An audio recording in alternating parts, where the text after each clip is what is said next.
What are we doing today, Bruce? Well, today we're going to do a compression test on our Volvo engine. Compression test will give you a pretty good reading on how the engine's doing, particularly engines that have high mileage, which ours does at over 200,000 miles. But it's a very, very trustworthy indicator on the wear and tear of the motor. So, with that, we'll get started. Okay, so here's how we're going to start the compression test for a 85 Volvo. Down here is spark plug number 1. We're going to remove the connector like that. And what we're going to do, take our spark plug ratchet 3/8 drive we're using and get that puppy on there, and we're going to loosen it one full turn.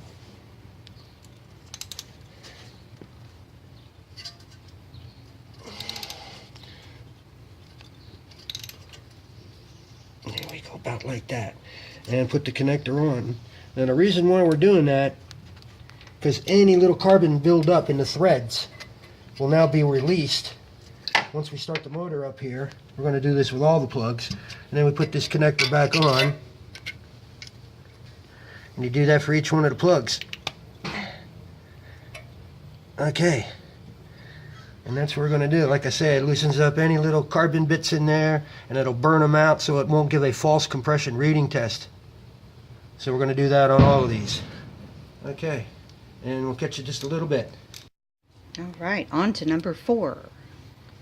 Okay, so we did 2 and 3, and so number 4, here's all the way in the back. By the way, since we're here, these are numbered from the front to the back. 1, 2, 3, and 4. Front to back, 1, 2, 3, 4. Okay.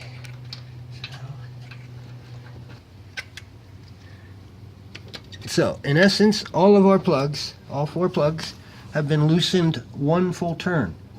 Again, that's to get any built up little pieces of carbon particles loosened up. Because what we're going to do here now is turn it on and run it at various speeds for about 10 to 20 seconds is all. It's not going to really warm up, but it'll get enough to burn and get all those little carbon particles out of there so that they ain't hung up in a valve seat or a valve guide or a ring and give a false compression reading. So that's the next step. Okay, we loosened our plugs and got that little carbon. Now we're going to run it for 10 or 15 seconds, burn that carbon off.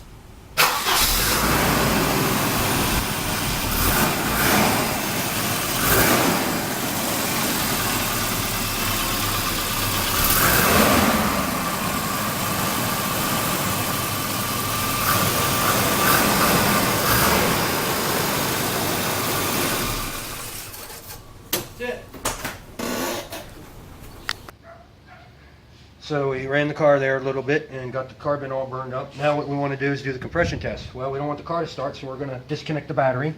So we go to the coil here, disconnect terminal 1.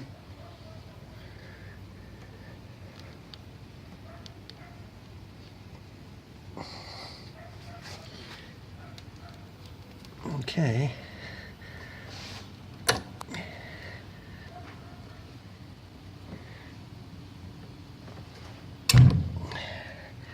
Okay, and then the same thing with this. So terminal 1 on the coil is basically the battery ground. So we just undid the battery this way, because this is the way Volvo recommends it. Okay, so the car will not start now, because we need to crank it for the compression test.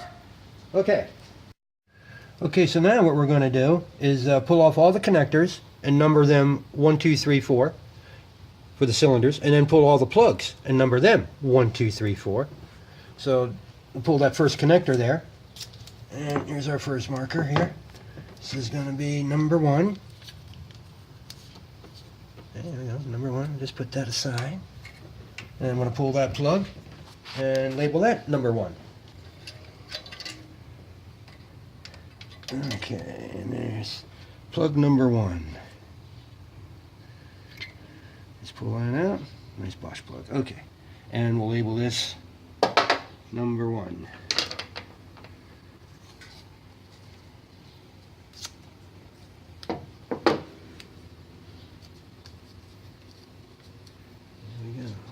set that puppy right there for right now. And we're going to do that with all the other ones. Okay, so next we're going to disconnect our fuel injector electrical connectors. We don't want it to start, but we also don't want it to continue to feed gasoline into an engine that's not going to start. So I like to start back here actually. So I'm disconnecting electrical connection number 4 to the injector so it won't inject fuel, and I'm marking it. And I'm going to do that with number 3, number 2, and number 1. You just these little spring guys here, and they just pull right off.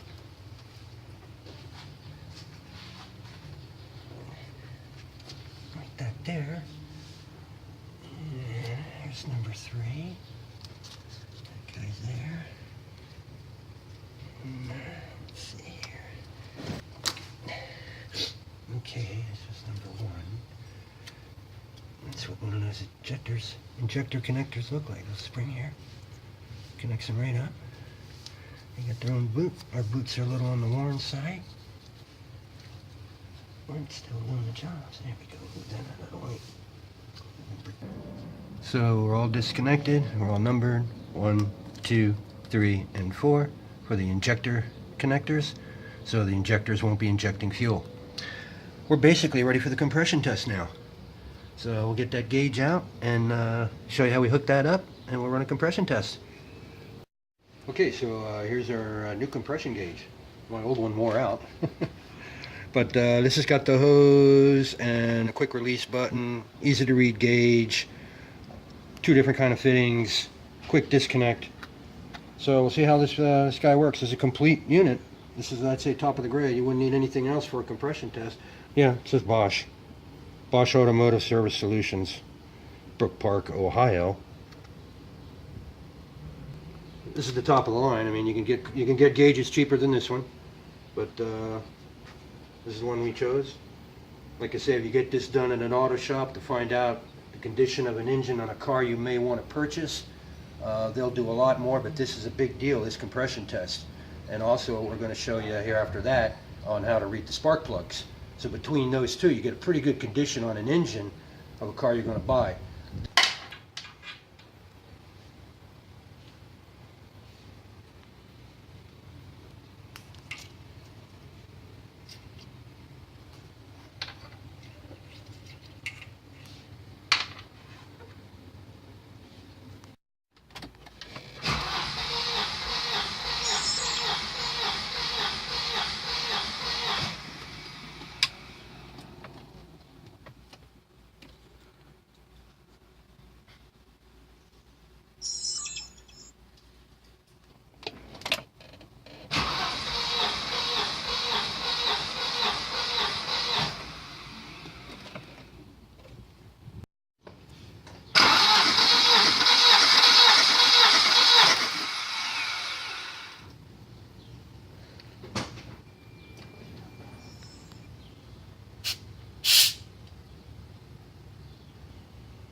$210.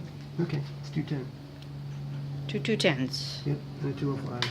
So we got a 190, 205, 210, and 210. 20 pounds difference between 1 and 4. Well, 1, 3, and 4. And I think the specification is no more than 28 pounds difference. That would suggest a problem. So compression's got great compression. All right. Passes with flying colors there. Now, let's look at the plugs. We're going to look at the condition of the spark plugs, which also gives you an indication of the engine. These plugs are burning tannish gray, nice and evenly. It's beautiful. It's firing beautifully. It's on time. It's not running too rich, too lean. The plug itself, it's very clean. Sometimes these seats will be could be a blue, yellowish tinge. It means the plug's overheated.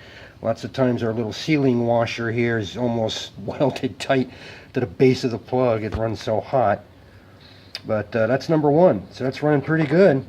No complaints there. Okay, what do we have here? We have number 2. Number 2 seems to be burning just the same way. You got that nice light tan gray on the upper and lower electrodes. No wetness. Plug's looking pretty good. Sealing ring's in good shape. So that's 2 for 2. Wearing well. Another thing you could do with these, you could check the gap, check for plug gap. My eyeball, just from the old days, because this is much different than VW's. Gap looks great in both of these. Okay, let's look at number 3. Number 3, same way. Tannish gray. It's a little bit more white, which means that cylinder is probably running a little leaner, but it's all good. Plug looks good, not overheated. We'll pay attention to that. That was from my tool earlier. So number 3 is looking good. So we're 3 for 3. Okay, let's look at number 4. Well, number 4, we got a little oil problem here somehow. The plug itself. We look at that electrode. And that electrode, the insulator, looks really good. It's burning tannish too. I got this a little dirty when I pulled it out, but they're all burning good. So here's the extreme number 1, and the other end of the block's number 4. They're burning beautifully. So the engine's running consistent heat through its combustion chambers. That's good for the head. But somehow we got a little. This is from the external. I don't really know what's causing this. We're not really dripping oil, burning oil, using oil, so this is no big deal. But, you know, I'm not happy with it. The insulators, we haven't looked at the insulators, but they're all looking like this, nice and clean. That's 4. Look at a couple insulators. These ceramic insulators can tell you a lot. Bosch, perfect plug. I've never had any problems with Bosch. They roll their threads, so they're not sharp, and they get a real nice bite in there. So this insulator's looking pretty good. You know, we got good looking plugs, so we got a great an A+ on this motor at this stage. We are happy campers, and that's how you do your compression test. It's the 4th of July. We're ready to go have a hot dog and ice cream. Happy birthday, USA. You can run. That's what, number 3? This is number 3. The larger your gap, the better spark you're going to get. You know, in terms of, well, not necessarily better spark, but okay. And this one's the same. Real quick, yeah, about point. That's number 4. This is number 4. And just put that puppy, slide it around there, don't want any more. And it's a little bit more than the other ones, but it's acceptable. 0.050. So here's another type of gauge we can use to measure the gap. And I just kind of look for something here that kind of drags through. That's too much. Let's see here, maybe this guy. Nope, that's definitely not it. That's close. Oh, this one's pretty close. Yeah, that's real close. And this is, hang on, I gotta read this. 0.050. So it was this little guy right here. Almost fits in. You can see there how that kind of fits in there. Almost. And this little guy moves the electrodes either that way. That opens it or closes it. That's how you actually adjust it through this electrode, bringing it closer to the center or moving it farther away. Okay, so I got all my information that I needed on how to do this with the Volvo 240 service manual done by the Bentley publishers. These guys are top of the line. They do some great stuff. So this is the page here. Compression test right there, right where the key is. Tells you step by step. And got the figures. The minimum compression for this Volvo engine is 128 psi, and since our lowest reading is 190, we're real good. Highly recommend this manual if you have a Volvo.